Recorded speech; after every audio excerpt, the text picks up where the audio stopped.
আসসালামু আলাইকুম। আশা করছি তোমরা সবাই ভালোই আছো।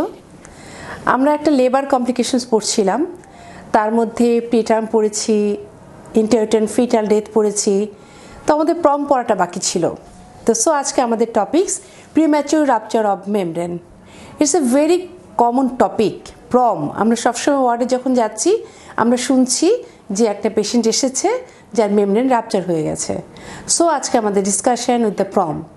First of all, the definition.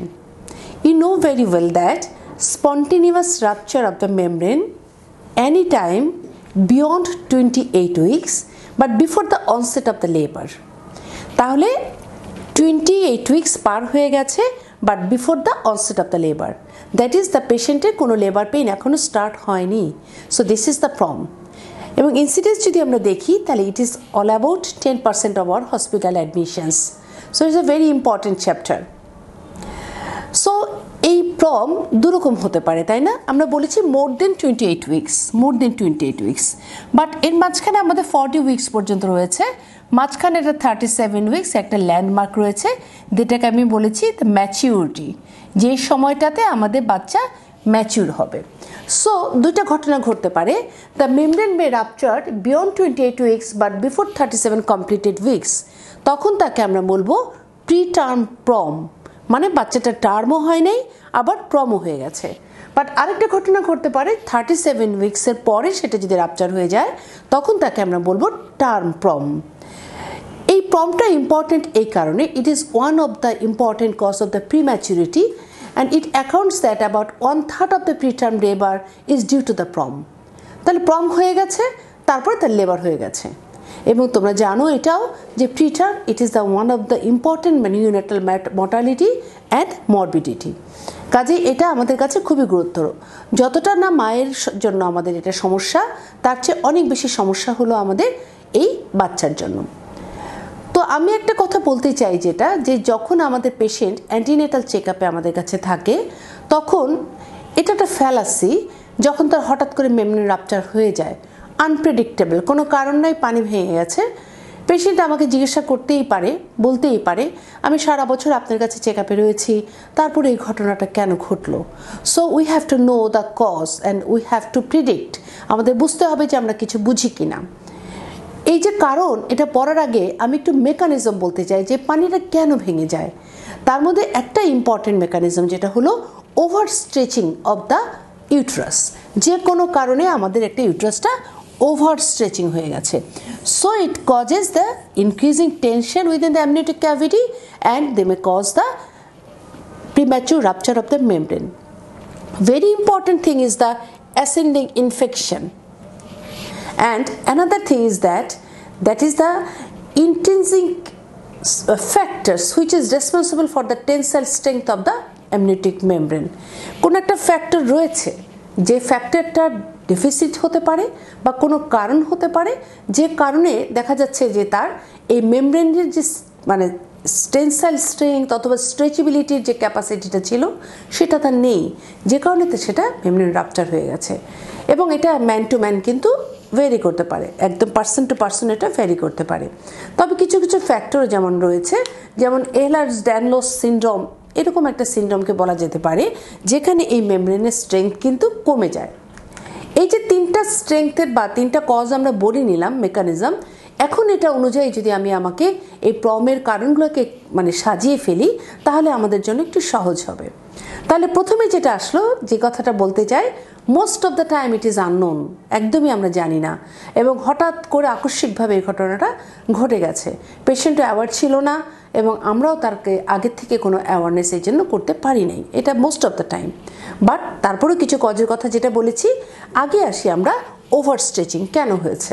আমরা তো জানি, তাই না, মাল্টিপল প্রেগনেন্সিতে ওভার স্ট্রেচিং হতে পারে, পলিহাইড্রোমনেসে ওভার স্ট্রেচিং হতে পারে, টু লার্জ বেবি এটাতে হতে পারে। তারপর যেমন ধরি একটা পেশেন্ট ডায়াবেটিক, সে ডায়াবেটিকের জন্য তার আবার অ্যাসোসিয়েটেড লার্জ বেবি রয়েছে, আবার তার সাথে কিন্তু যেটা রয়েছে সেটা হলো পলিহাইড্রোমনেস রয়েছে, কাজে তাদের ক্ষেত্রে কিন্তু ওভার স্ট্রেচিং একটা ফ্যাক্টর হতে পারে। 2 নম্বর পয়েন্ট যেটা বললাম, তাহলে 1 নম্বর ফ্যাক্টর হলো ওভার স্ট্রেচিং, 2 নম্বর বলেছি infection. Infection is very much important এবং this is the ascending infection. কোথায় কোথায় ইনফেকশন হতে পারে? জেনিটাল ট্র্যাক্টে, It may be cervicitis, it may be vaginosis, it may be bacterial vaginosis that it ascends and causes the infection of the amnion and causes the rupture of the membrane. সেই জিনিসটা ঘটতে পারে। Infection হলে কি ঘটবে, আমরা যদি একটু মাইক্রো লেভেলে চিন্তা করি যে সেখানে আমাদের কিছু রিলিজ অফ সাইটোকাইন্স,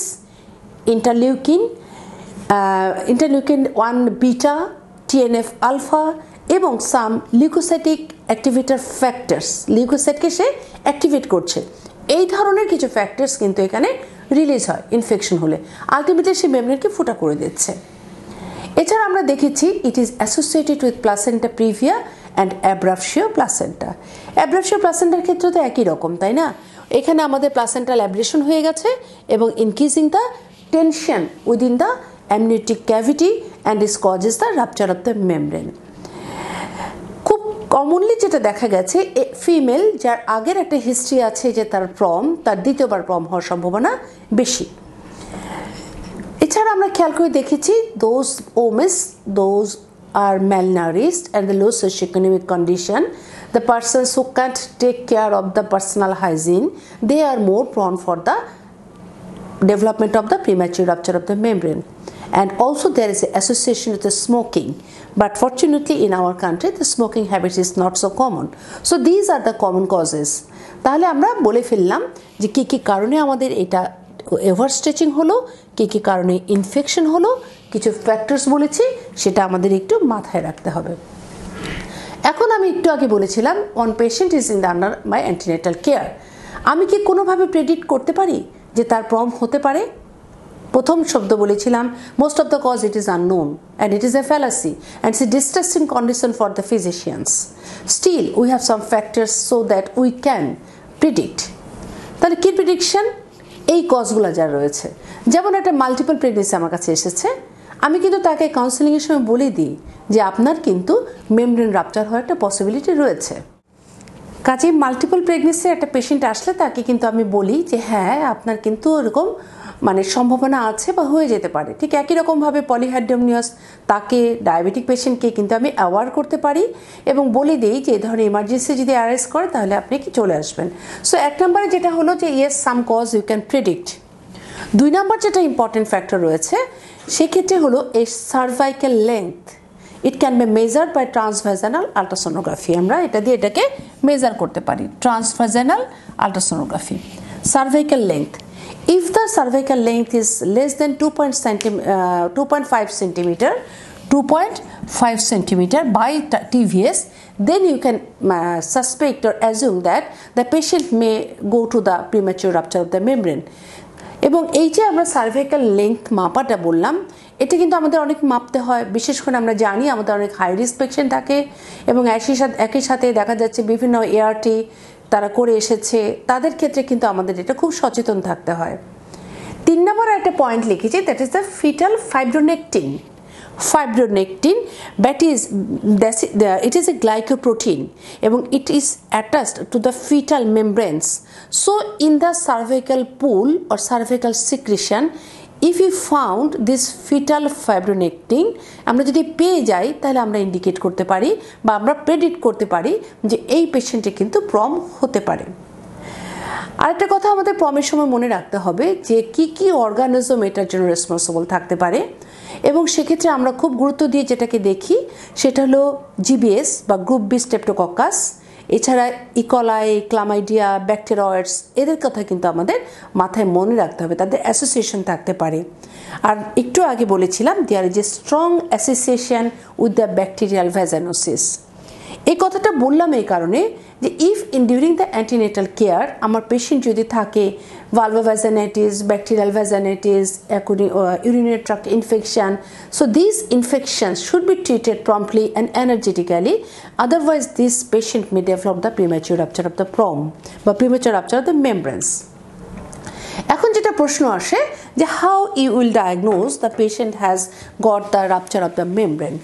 ডায়াগনোসিস আসলে খুব সহজ, তার কারণ রোগী এসে বলবে যে আমি তো ভালোই ছিলাম বাট হঠাৎ করে আমি দেখলাম যে আমার অনেক পানি ভেঙে গেছে এবং আমার কাপড় চোপড় সবই ভিজে গেছে, তাহলে এটা পেশেন্টের কমপ্লেইন, কাজে এটা সে আমাকে প্রথম বলবে। বাট তারপরে আমি যে প্রশ্নটা করি তাকে, আপনার কি কোনো পেইন হচ্ছে, অ্যাসোসিয়েটেড পেইন? যদি অ্যাসোসিয়েটেড পেইন হয় তাহলে the patient goes in the labour, আসলে লেবার শুরু হয়ে গেছে, কাজে ইট ইজ নট দ্য প্রম। কাজে দ্বিতীয় প্রশ্নই হবে যে আপনার কি অ্যাসোসিয়েটেড কোনো পেইন রয়েছে? If there is no pain, তখন আমাদের প্রমের আওতায় সে চলে আসলো। আমি তখন থেকে একটু জেনারেল এক্সামিনেশন করি, বাট জেনারেল এক্সামিনেশন এই মুহূর্তে আসলে তেমন কিছু পাওয়া যাবে না, but per abdominal examination you will definitely found that height of the uterus will decrease according to the gestational age, তার চেয়ে কিন্তু কমে গেছে। Girth, abdominal girth, abdominal girth কিন্তু আমাদের ফিজিক্যাল এক্সামিনেশনের সময় পরীক্ষায় কিন্তু মাপতে হবে। সিম্পাইসে ফান্ডাল হাইট যেমন মাপতে হবে, আবার abdominal girth at the level of umbilicus সেটাও কিন্তু আমাদের মেজার করাটা খুবই জরুরি। এটা কিন্তু একটা পার্ট অফ ইউর এক্সাম, এটা আমাদেরকে করতে হবে। এরপরে আমরা যেটা করি যে তখন তার আমরা দেখতে চাই পারভাইজানাল এক্সামিনেশনে জাস্ট অনলি ইন্সপেকশন, যে তার কাপড় চোপড়টা আসলে ভিজে গেছে কিনা।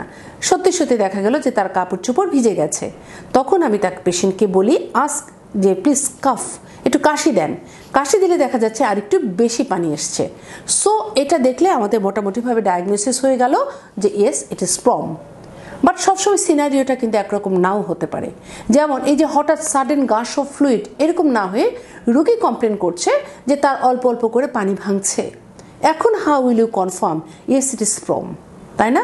তো মানে রোগী তো খুব অরিড, সে আমার কাছে এসেছে যে পানি ভেঙে গেছে, বাট আমি কাশি দিয়েছি সেরকম পাচ্ছি না, তারপরেও কিন্তু তার প্রম থাকতে পারে। তখন আমাদের কিছু স্পিকুলাম এক্সামিনেশন আসে। রিমেম্বার, আমরা কিন্তু in case of suspected PROM or where there is a complain of the PROM, আমরা কোনো ডিজিটাল এক্সামিনেশন করব না। আমরা কি করব, পেশেন্ট কাছে with the due consent and the privacy আমরা পেশেন্টকে খুব সুন্দর করে এক্সপোজ করব, এবং আমরা একটা স্টেরাইল গ্লাভস, একদম সার্জিক্যালি যেরকম কোনো ইনফেকশনের যেন সুযোগ না থাকে, এবং আমরা যেটা করব sterile speculum examination, and it is the Cusco's, because by sim speculum you can't only just retract the posterior vaginal wall, you can't see the cervix. So we have to take a cuscus, open the cuscus and see the cervix, and ask your patient now to cough, and you will see that the water is coming through the cervix, then it is the case of PROM. তাহলে এটা clinical একটা examination আমরা গেল। এরপরেও আমাদের যদি confusion থাকে তাহলে আমরা কিছু টেস্ট করতে পারি। যেমন টেস্টের মধ্যে আমরা খুব গুরুত্ব দিয়ে যেটা বলেছি যে আমরা এই সার্ভাইকো ভ্যাজিনাল পুল বা পোস্টেরিয়র ভ্যাজিনাল পুলের যে ফ্লুইডটা রয়েছে, এই ফ্লুইডটা নিয়ে আমরা কিছু টেস্ট করতে পারি। তার মধ্যে এক নম্বর টেস্ট যেটা আছে নাইট্রোজেন পেপার।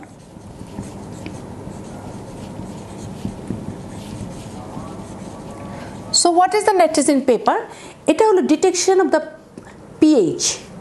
পিএইচটা দেখা হবে বাই নাইট্রোজেন পেপার, বিকজ আমরা জানি যে আমাদের vaginal pH during pregnancy it is acidic, about 4.5 to 5.5 pH আছে, বাট অ্যামনিওটিক ফ্লুইডের পিএইচটা হলো অ্যালকালাইন।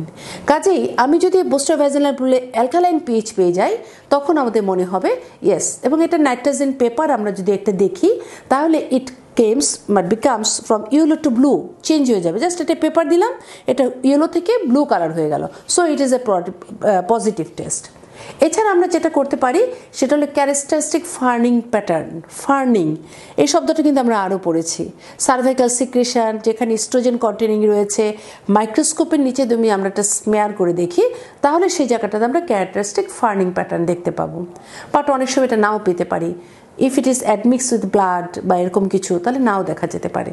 এবং ফাইনালি যেটা বলছে নাইল ব্লু সালফেট টেস্ট, এটা মূলত যেটা দেখে যে আমাদের ফিটাসের গায়ে যে এক্সফোলিয়েটিভ সেলসগুলো রয়েছে সেটার একটা colouration, blue colouration, orange blue colouration, এটা দেখে আমাদের বোঝা যায় নাইল ব্লু সালফেট টেস্ট।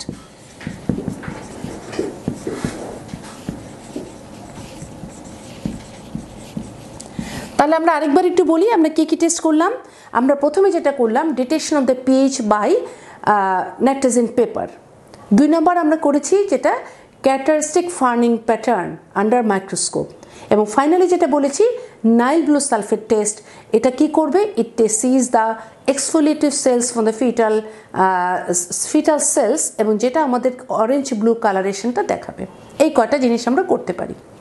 খুব ইম্পর্টেন্ট একটা শব্দ বলতে চাচ্ছি যেটা হলো AmniSure. So what is AmniSure? Amnesia is a rapid immunoassay to detect the placental alpha microglobulin 1, placental alpha microglobulin 1। So এটা কোথা থেকে এসছে? এই জিনিসটা আমাদের মূলত আমাদের ফিটাল সেল থেকে আসছে, এবং আমরা যদি ওই জায়গাটাতে এই পেপারটা দেই, কিটটা দেই, তাহলে আমরা এটার পজিটিভ একটা ইমিউনো টেস্ট পাবো। সো এটা র্যাপিড টেস্ট। কাজে এই র্যাপিড টেস্টটা কিন্তু এখন অনেক জায়গায় প্র্যাকটিস করা হয়। Even patient can go to the home. তার যদি কনফিউশন থাকে যে হ্যাঁ, অনেক পেশেন্ট থাকবে বারবার কমপ্লেন করে যে তার লিক করছে, তাহলে তারা কিন্তু এই আমাদের অ্যামনিশিওর টেস্টটা কিন্তু করতে পারে, এবং it's a very sensitive test, এটাও আমাদের করা যেতে পারে। তারপরে আমাদের যেটা করতে হবে আলট্রাসোনোগ্রাফি অবশ্যই। By ultrasonography you can see the amount of the liquor and the amniotic fluid volume index, AFI আমরা দেখব।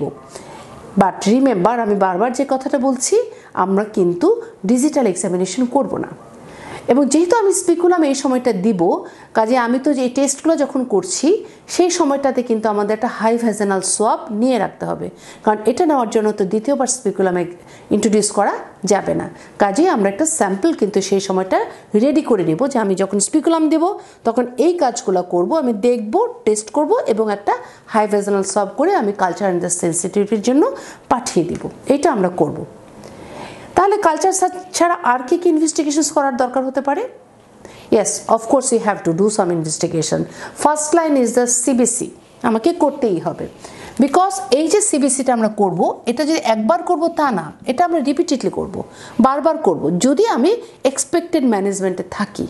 আজকে করলাম, এভরি 48 আওয়ার্স পরে আমি আবার করব, কারণ এখানে আমাদের লিউকোসাইট কাউন্ট খুব ইম্পর্টেন্ট, এবং অ্যানি ইনফেকশন যদি আর্লিয়ার ধরা পড়ে তাহলে কিন্তু এটা আমরা সিবিসি দিয়েই ধরতে পারবো। এছাড়া আমরা সিআরপি করতে পারি, সি রিঅ্যাক্টিভ প্রোটিন। এটা করেও তো আমরা প্রেজেন্স অফ অ্যান ইনফেকশন সেটাকে প্রেডিক্ট করতে পারি। Urine is very much important, এবং ইউরিনটা অনেক সময় দেখা যাচ্ছে যে অ্যাসিমটোমেটিক ব্যাকটেরিয়া রয়েছে অ্যাসোসিয়েটেড, এবং কালচার টেস্ট পজিটিভ, তাহলে সেক্ষেত্রে রুটিন এবং কালচার দুটোই কিন্তু আমাদেরকে করতে হবে। হাই ভ্যাজেনাল সোয়াব তো আমি আগে নিয়ে ফেলেছি, তাহলে হাই ভ্যাজেনাল সোয়াবটা পাঠিয়ে দিয়েছি।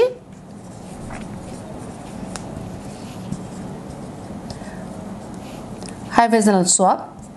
এছাড়া আর কি করব আমরা করব LS ratio. That is lecithin sphingomyelin ratio to see the fetal lung maturity if the facility is available.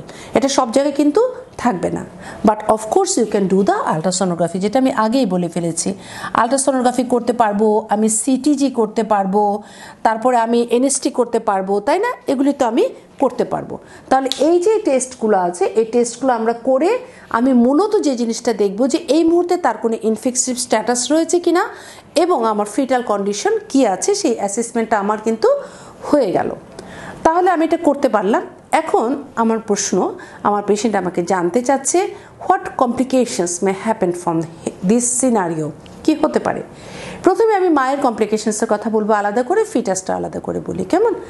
মায়ের জন্য প্রথমে যে কথা হলো, আমরা বারবার বলছি যে we are very concern about the infection, because the baby is within the maternal uterus in an intact membrane or cavity, that is the amniotic membrane, তার মধ্যে থাকবে, এবং the amniotic membrane will protect the baby from the exterior or the outer world, সেখান থেকে তাকে protect করে সে রেখেছে। এই প্রোটেকশন করতে যে মায়ের যেটা সমস্যা হতে পারে সবচেয়ে বেশি হলো কোরিও অ্যামনিওনাইটিস। একটা শব্দ যদি আমরা বলি, তার নাম chorioamnionitis, that is the infection of the amnion and infection of the chorion. 2 নম্বর যেটা হলো, there may be chance of the cord prolapse. কীরকম একটা, যেমন এরকম একটা ছবি আঁকলাম আমরা, কেমন? এরকম একটা ছবি আঁকলাম, এখন সাডেনলি সেখান থেকে অনেক অনেক পানি বের হয়ে গেছে, পলিহাইড্রোমিয়াস ছিল, তার সাথে তখন এই কর্ডটাও আমাদের ঝুলে আসলো। কাজে এটাও আমাদের হতে পারে, যেটাকে আমরা বলেছি cord prolapse, and specially it is associated in case of the polyhydramnios, multiple pregnancy, placenta previa, এদের ক্ষেত্রে এই ধরনের হওয়ার সম্ভাবনাটা কিন্তু বেশি থাকবে। এরপর যেটা ঘটে, যেহেতু লাইকেটটা ড্রেইনড আউট হয়ে যায়, তখন আমাদের কিন্তু অনেক সময় ড্রাই লেবার হতে পারে, মানে আমরা জানি যে লাইকার একটা কাজ হলো during the labour, second stage of the labour, সে এই পুরা বার্থ ক্যানেলটাকে মানে ওয়েট রাখে এবং সেটাকে আমাদের খুব স্মুথ রাখে বেবির জন্য। কিন্তু সেটা না হওয়ার জন্য dry labour followed by prolong labour সেটা হতে পারে। যখন পলিহাইড্রোমনিসের ক্ষেত্রে হঠাৎ করে পানি ভেঙে গেল, সেই ক্ষেত্রে কিন্তু আমাদের নর্মালি সিচুয়েটেড একটা প্লাসেন্টা সেপারেট হয়ে there is a chance of the retroplacental haematoma and there is the abruptio placenta, এটা হওয়ারও আমাদের চান্স রয়েছে। এবং আরেকটা খেয়াল করতে হবে যেটা, যে এই পেশেন্টগুলোর ডেলিভারি হওয়ার পরে অনেক সময় দেখুন, যেহেতু আমরা এক্সপেক্টেড ম্যানেজমেন্টে থাকি, অনেক সময় দেখা যায় প্লাসেন্টা খুব অ্যাডহেরেন্ট থাকে, মেমব্রেনগুলো একদম অ্যাডহেরেন্ট হয়ে যায় ইউটেরাসের সাথে।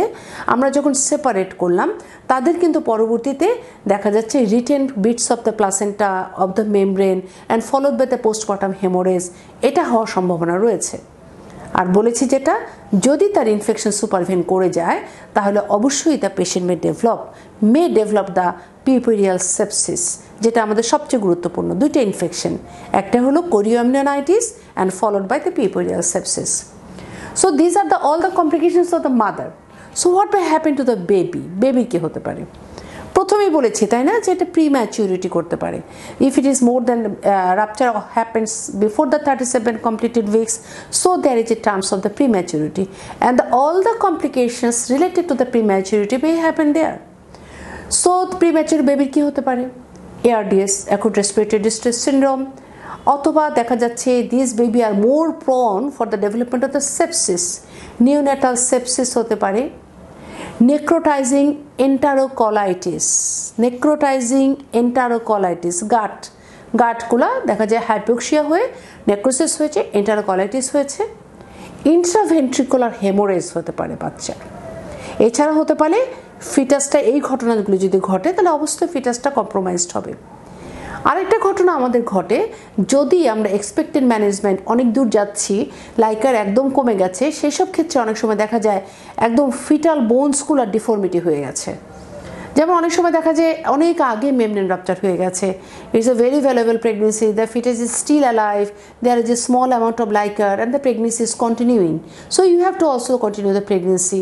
ইন দ্য লাস্ট টাইম দেখা যাচ্ছে যে তার কিছু ফিটাল লিম্স ডিফর্মিটি বাঁকা হয়ে গেছে, অথবা অ্যামনিওটিক ব্যান্ড সিনড্রোম বলি আমরা, যে অ্যাডিশন হয়ে যাওয়ার কারণে ইভেন এমন হতে পারে অ্যামনিওটিক ব্যান্ড সিনড্রোম হয়ে কনজিনেটালি অ্যাম্পুটেট একটা ফিমার হয়তো বা অ্যাম্পুটেশন হয়ে গেছে দেখা গেছে, যেটা সে এগুলো কিন্তু আসলে হঠাৎ করে যদি আমরা বেবি বের করি তাহলে এটা it will makes a very social problem, আর একটা পেশেন্টের সাথে কেন এরকম ঘটনাটা ঘটলো। এছাড়া আবার দেখা যাচ্ছে যে একদম ফিটাসের হেডটা কম্প্রেস হয়ে গেছে, সেরকম হতে পারে।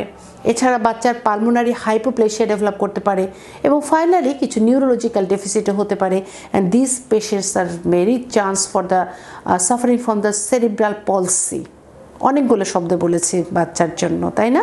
একবার চট করে বলে ফেলি, prematurity, ARDS, fetal and neonatal sepsis, necrotizing enterocolitis, intraventricular hemorrhage, fetal compromise, and some developmental anomalies like skeletal abnormalities or amniotic band syndrome or pulmonary hypoplasia or neurodevelopmental impairment causing the cerebral palsy. Okay, আচ্ছা, এখন এত কিছু ঘটতে পারে, আমার patient এসেছে, we have to manage this patient. Okay, তাহলে ম্যানেজমেন্টের ক্ষেত্রে প্রথম হলে খুব বেশি ইম্পর্টেন্ট হলো what is the condition of the patient. You have to discuss it very well to your patient and what you are going to do, আমি কি করতে চাই, এবং এটার সম্বন্ধে তাদের সাথে আমাদের একটা খুব সুন্দর একটা সিটিং হবে, কাউন্সিলিং হবে। কারণ আমি এই জিনিসটা করতে চাচ্ছি, কেন করতে চাচ্ছি, পেশেন্ট সেটা নিচ্ছে কিনা, এই counselling is very much important. We have to be very passionate, we have to be very কী বলবো, এটা খুব মানে কনফিডেন্টলি তার সাথে কথা বলতে হবে, যাতে পেশেন্ট আমাকে আস্থা করতে পারে যে হ্যাঁ ডক্টর যেটা ডিসিশন নিচ্ছেন এটাই করা উচিত, এরকমভাবে যেন উনি বিষয়টাকে বুঝতে পারেন, এবং খুব সিম্প্যাথেটিক্যালি তাদেরকে আমাদের হ্যান্ডেল করতে হবে। দেন আমরা বলি যেটা, যে আমি ধরলাম যে এরকম ঘটনা হলো, সো আমার ডক্টরকে বলেছি please make a admission order, এটা কিভাবে তুমি লিখবে, লিখে ফেল পেশেন্টের জন্য। প্রথম যে সেটা লিখবে তার অ্যাবসলিউট বেড রেস্ট, একদম শুয়ে থাকবে। শুয়ে থাকবে, সে ওয়াশরুমে যাওয়া ছাড়া তেমন করবে না, এবং অনেক সময় খুব বেশি পানি যদি ভাঙে she can use the bed pan, but এটা সে করবে না। এবং অবশ্যই সে লেফট লেটার অথবা রাইট লেটার শুবে, কখনো ডরসাল তো শুয়ে থাকার কথা আমরা তাকে বলবো না। তারপরে আমরা যেটা অ্যাসেসমেন্ট করেছি সেটা হলো ম্যাটারনাল কোনো কমপ্লিকেশনস আছে কিনা। অনেক কমপ্লিকেশনসের কথা তো এসেই গেছে, যেমন মাল্টিপল প্রেগনেন্সি এসেছে, জিডিএম এসেছে, পলিহাইড্রোমনিয়াস এসেছে, অ্যাব্রাপশিও প্লাসেন্টার কথা এসেছে, প্লাসেন্টা প্রিভিয়ার কথা এসেছে। তাহলে এই যে অথবা অ্যাসোসিয়েটেড যদি সিভিয়ার এক্লামশিয়া থাকে, এই যে পয়েন্টগুলো আমাদের এসেছে, সেই ধরনের কোনো কমপ্লিকেশনস এই মায়ের জন্য আছে কিনা, you have to find out that. Very much important is the gestational age, because এইজটার উপরে দাঁড়িয়েই আমাদেরকে সিদ্ধান্ত নিতে হবে 37-এর আগে কত, 37-এর পরে কত, 28 উইক্সের আগে কীরকম। কাজে এইজটাকে আমাদের ডেফিনিটিভ করতে হবে। Then you have to assess the fetal condition, বাচ্চাটা ভালো আছে কিনা। বাচ্চাটা ভালো থাকলে তো তার ট্রিটমেন্ট একরকম, কিন্তু আমি যদি প্রথমেই দেখি আমার ফিটাল কম্প্রোমাইজ রয়েছে, তার ক্ষেত্রে তো আর আমি এক্সপেক্টেড ম্যানেজমেন্টে যেতে পারবো না। কাজেই fetal surveillance is very much important. এটা দেখার পরে আমি বললাম যে yes you should go for the absolute bed rest. Then আমরা যেটা করি ইনজেক্টেবল অ্যান্টিবায়োটিক স্টার্ট করবো, of course injectable antibiotic. Basically it's a hospital protocol. তারপরেও আমরা যেটা খুব পছন্দ করি অ্যামোক্সাসিলিন অথবা অ্যাম্পিসিলিন, এবং followed by erythromycin. It's a very good regime যেটা আমরা তাকে দিতে পারি। এবং আমরা তো কালচার পাঠিয়ে দিয়েছি, যদি কালচারে পজিটিভ কিছু আসে then we can change our antibiotic according to the culture sensitivity report. Corticosteroid দিব কি দিব না, অবশ্যই কর্টিকোস্টেরয়েড দিতে হবে। Use of the sterile vulval pad, সে শুয়ে থাকবে, স্টেরাইল ভালভাল প্যাড করবে। ফাইনাল যে শব্দটা বলছি সেটা হলো maintain a PROM chart. So এই যে চার্ট, তার ওয়ার্ডারটা কিন্তু 1 পৃষ্ঠার নয়, 1 পৃষ্ঠার মধ্যে এই কথাগুলো লেখা রয়েছে। এছাড়া সে যদি কোনো আয়রন, ক্যালসিয়াম ট্যাবলেট যেগুলো পেতে পারে, নর্মাল যে সাপ্লিমেন্টেশন সেগুলি সে এখানে পেতে পারে। ফ্লুইডের কি কোনো দরকার আছে, আইভি ফ্লুইড? নো।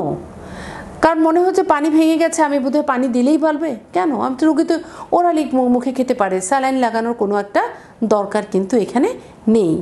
আরেকটা কথা মনে রাখতে হবে অ্যামনিওটিক মেমব্রেনের ক্ষেত্রে, মেমব্রেনের লাইকের যেমন ড্রেন আউট হচ্ছে, আবার কিন্তু মেমব্রেন অ্যামনিওসাইটস কিন্তু সিক্রেশন তৈরিও করছে, যে কারণেই কিন্তু আমাদের এই conservative approach of the treatment কিন্তু সম্ভব। PROM chart. So what is the part of the PROM chart?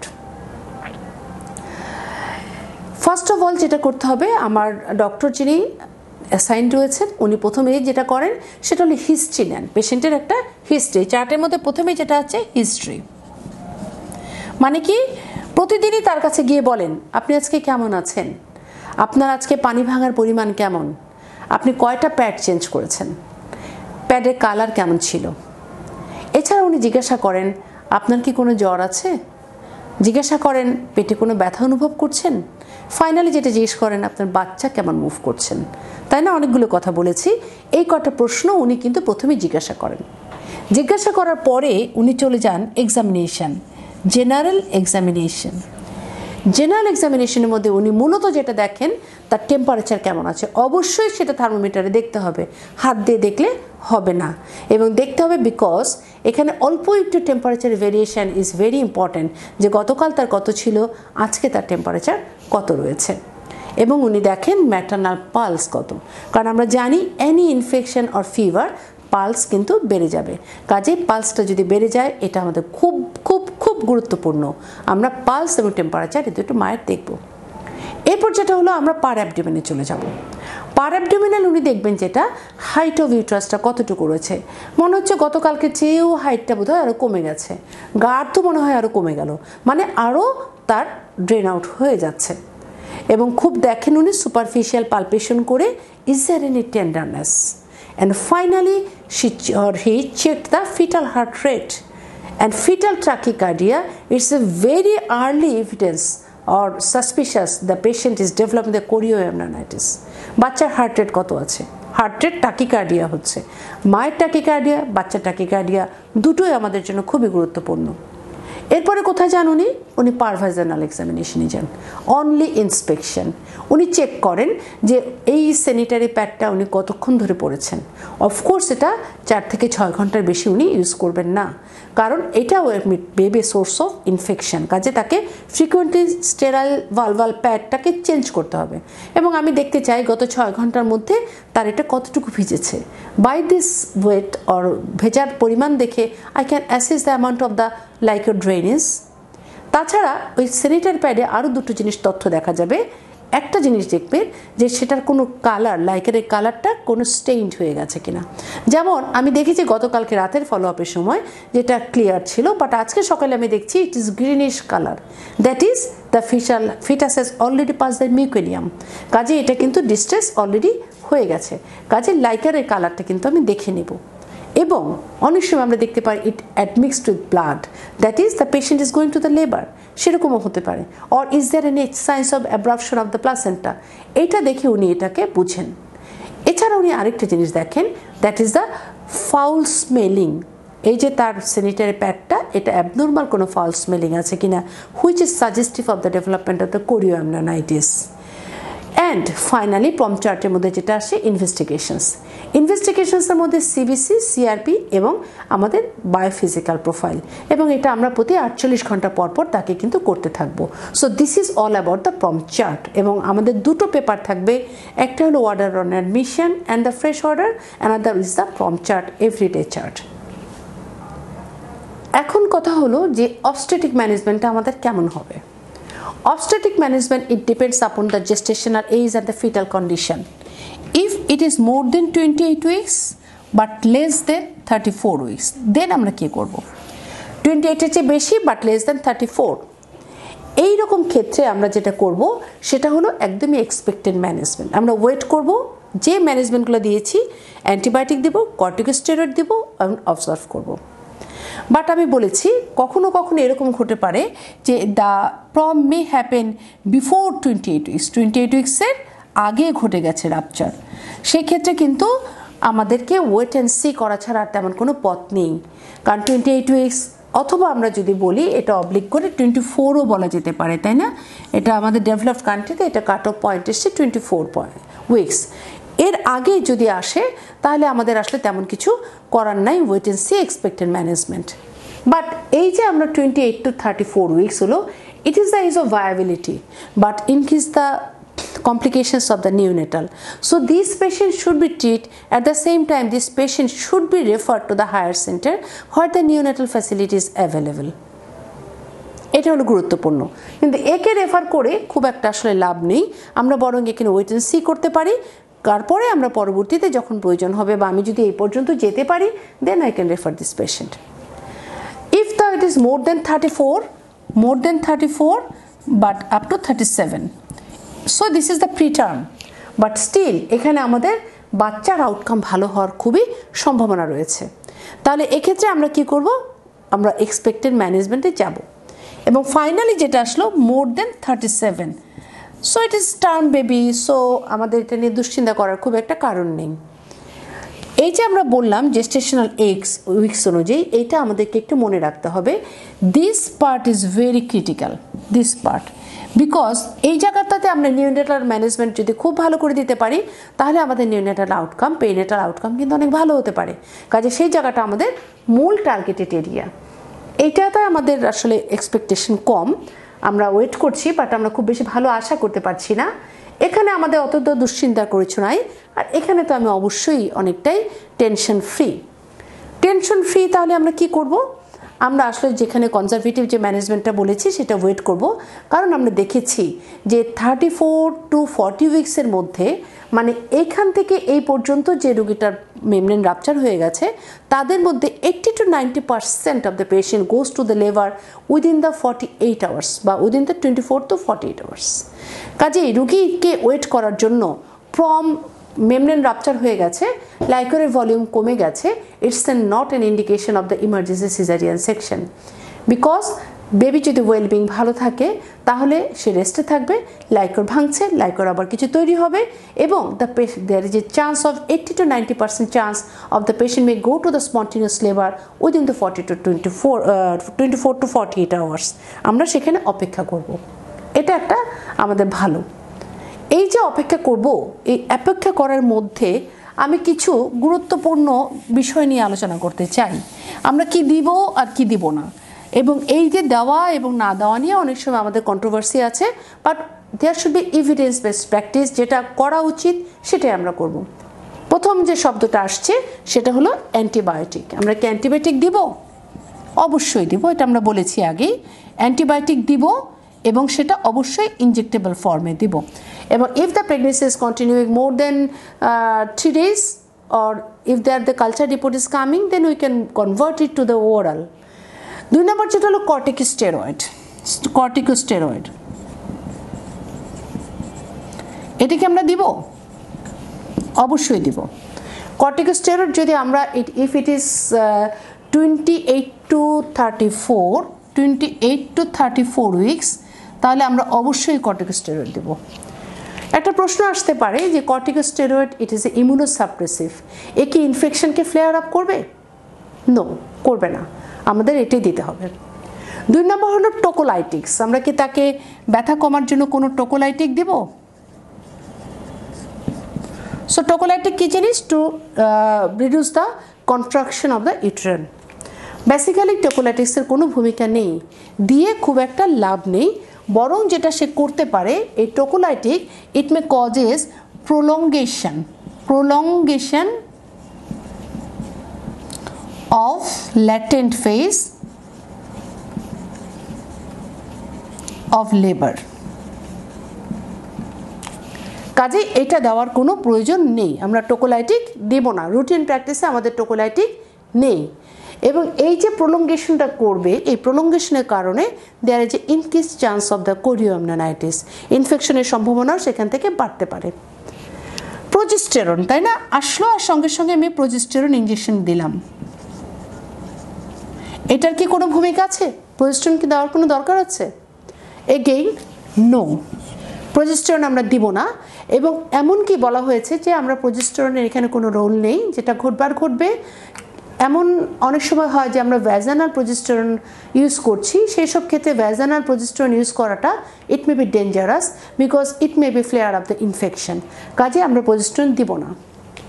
Final যেটা আসছে সেটা ম্যাক্সালফ, ম্যাগনেসিয়াম সালফেট, ম্যাক্সালফ।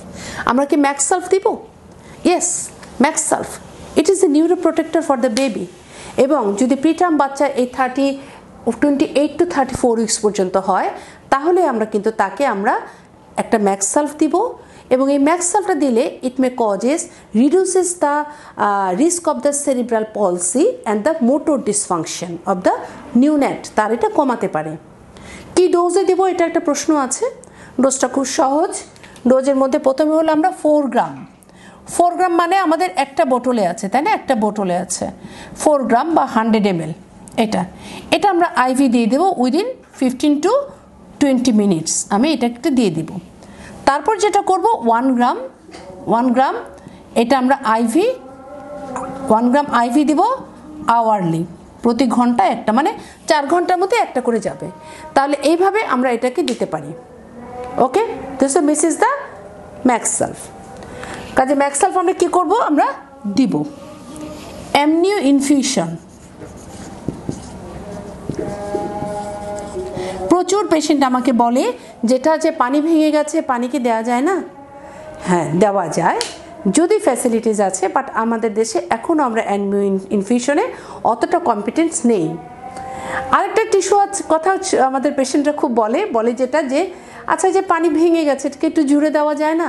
মেমব্রেনটা যে রাপচার হয়ে গেছে এটাকে একটু জুড়ে দেওয়া যায় না? এই জুড়ে যাওয়া দিয়ে নিয়ে আছে টিস্যু সেলাটিনিস বলে একটা কথা আছে। টিস্যু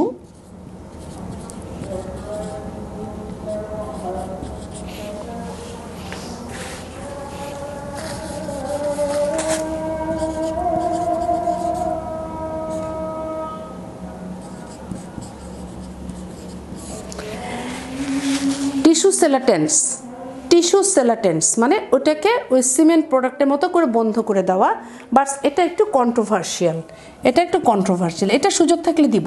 তাহলে আমি কি দিলাম, অ্যান্টিবায়োটিক, কর্টিকোস্টেরয়েড, ম্যাক্সালফ, আর এই দুইটা তো আমাদের যেহেতু আমরা খুব একটা ইউজ না, কাজে আমরা তো যাচ্ছি না, বাট এই দুইটার আমাদের খুব একটা ভূমিকা নেই। কাজেই এটা হলো আমাদের অ্যাডজুভেন্ট থেরাপি, মানে আমাদের ট্রিটমেন্টের পাশাপাশি এটা আমাদের দিয়ে যেতে হবে। এখন লাস্ট প্রায় কোশ্চেনে চলে এসেছি, সেটা হলো হাউ ক্যান ইউ প্রেডিক্ট আর how can you diagnose the patient is develop the chorioamnionitis. আমরা কিন্তু অলরেডি আলোচনার মধ্যে এই কথাগুলো বলে এসেছি, বাট আমরা রিকল করি একবার। প্রথমে বলল মা জ্বর এসেছে, 1 number. So temperature it is more than 100.4 degree Fahrenheit, 1 number point. 2 number হলো মায়ের tachycardia, pulse more than 100, uterus tenderness, fetal heart rate tachycardia and it is more than 160, foul smelling pervaginal discharge, and when you are checking the